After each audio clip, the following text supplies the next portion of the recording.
Na maior parte das vezes que viemos adorar o Senhor, queremos de Deus uma resposta, não porque Ele tem a obrigação de dar, não é um pedido impositivo, mas é uma necessidade até para não errarmos, para continuarmos agradando Ele, para termos certeza de que estamos no caminho certo, fazendo a coisa certa, sobretudo quando nós passamos a entender que tudo que temos na nossa vida e que tem dado certo é obra e graça de Deus. Então não queremos caminhar sem essa presença, não queremos caminhar sem o seu conselho, não queremos caminhar sem sermos guiados pelo som da sua voz. Às vezes entramos em dilemas profundos, pela dificuldade de reconhecer se é a nossa vontade, se é a vontade de Deus, se é o uso da nossa razão, da nossa consciência, e se na verdade Deus quer uma ação de fé. E se quando quer uma ação de fé, se estamos caminhando para onde Ele está apontando, ou se estamos sendo ousados demais e podemos errar, talvez sendo guiados pela vaidade, pelo ego, de querer viver algo grande, de querer contar um milagre extraordinário, quando tudo isso precisa habitar na tricotomia do nosso ser, né? Carne, alma, espírito. É difícil fazer com que os três estejam o tempo todo em harmonia. Então essas dúvidas deixam a gente atordoado, deixa a gente com a mente confusa, deixa a gente angustiado. Alguns aqui lutam contra crise de ansiedade, síndrome do pânico, gastrite nervosa. Alguns aqui estão perdendo cabelo, perdendo tempo, perdendo dias, porque querem fazer e têm até disposição para fazer, mas estão aguardando de Deus um aval. E não que seja bom estarmos paralisados, mas melhor do que tomar um caminho errado é decidir andar para onde Deus quer. Deus não perde tempo, Deus não perde viagem. Enquanto eu ministro aqui, Deus fala comigo, porque muitos corações estão ansiosos, mas não é porque tem pressa de que Deus faça, é porque se sentem num estado de letargia profunda por não saberem o que agir, o que fazer. Já que alguns aqui já alcançaram a maturidade da fé e entenderam que não querem mais usar o seu tempo para errar, não querem mais usar o seu tempo para tentar. E é tão bom quando a gente alcança esse nível de maturidade. Por quê? Porque você começa a ver outros andando, outros correndo, enquanto você aprende a esperar. E é nesse processo de espera, aonde por mais que você esteja um tanto quanto angustiado e quem sabe até ansioso, mas muitas vezes em condição de obediência. E por que a ansiedade vem? Porque você não está esperando com paciência, mas ainda assim está esperando. Mas é complicado esperar quando eu tenho potencial.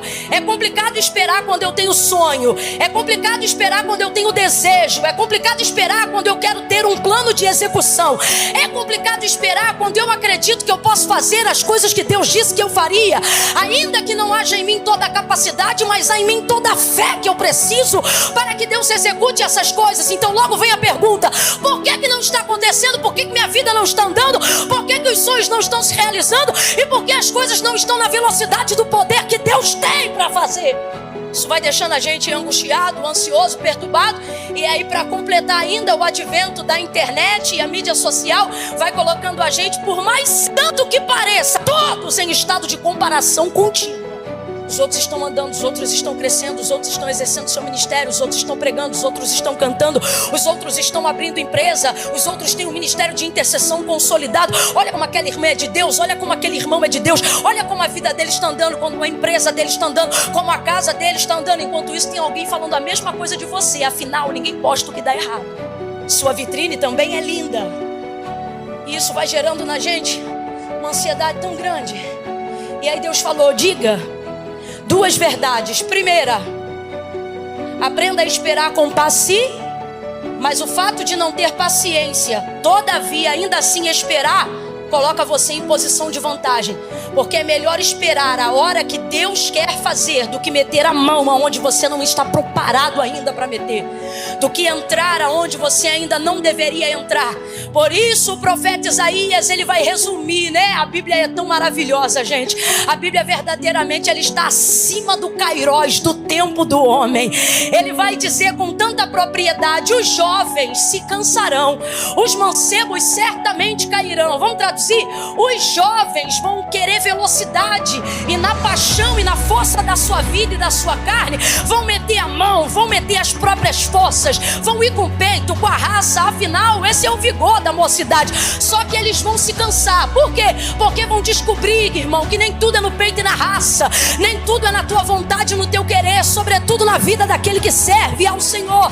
Aí ele diz assim: e os mancebos certamente se fadigarão. Em outras versões dirão: certamente cairão. Quem são os mancebos? Os mais novos que os jovens. Só que na verdade ele não está falando de idade, ele está falando de temperamento. Na verdade ele não está falando de idade, ele está falando de velocidade. Na verdade ele não está falando de idade, ele está falando de quem tem pressa. Ele está dizendo de quem quer alcançar resultados rápidos. Ele está dizendo de quem por imaturidade não tem condições de esperar. Então ele vai resumir isso no vigor da juventude, da mocidade, e vai dizer: os jovens certamente se cansarão, os mancebos certamente cairão. Mas ele continua o texto e ele diz: mas os que esperam, mas os que esperam no Senhor renovarão as suas forças. Ele está dizendo: quando eu não te sento, eu não estou te mandando parar, eu estou te mandando esperar. Quando você espera, você está confiando em mim. Não diga que não está acontecendo nada só porque você não está fazendo nada. Jesus disse: eu vou para o meu Pai, porque meu Pai trabalha e até agora eu também trabalho. Deus está dizendo: ei, você pode esperar. Quem não espera sou eu. Eis que não tosquenejará nem dormitará o guarda de Israel. O Senhor é quem te guarda. O sol não te molestará de dia, nem a lua de noite. O Senhor guardará a tua alma, Ele guardará a tua entrada e a tua saída, desde agora e para sempre. Camila, eu não entendi. Vai entender agora. Deus está dizendo: você pode descansar. Quem não descansa sou eu. Eu sou ancião de dias, Pai da eternidade. João, quando tem a revelação do Cristo glorificado no Apocalipse, ele tem a alusão de um Deus que não tem pálpebras. Jeremias olha para ele e diz: seus olhos são como chama de fogo. Isaías o vê e também diz: olhos como chama de fogo.